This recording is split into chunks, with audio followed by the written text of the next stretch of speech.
ভাই চলো আমরা হুজুরের কাছে গিয়ে হযরত ওমর রাদিয়াল্লাহু তাআলা আনহুর গল্প শুনি। ঠিক আছে চল তাহলে হুজুরের কাছে।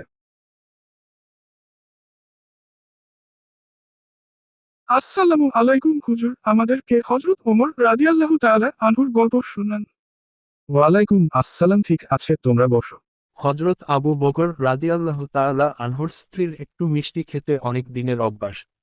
পয়সা তো নেই, তাই খলিফা যা আনেন তা থেকে একটু একটু করে বাঁচিয়ে বাঁচিয়ে কষ্ট করে করে কিছু পয়সা গুছিয়ে রাখতেন। একদিন মিষ্টি আনবেন, খলিফাকে বললেন, একটু মিষ্টি আনবেন। আল্লাহর নীতিতে বিশ্বাসী খলিফা আবু বকর রাদিয়াল্লাহু তাআলা আনহু স্ত্রীকে জিজ্ঞাসা করলেন, এর বাড়তি পয়সাটুকু তুমি কোথায় পেয়েছ?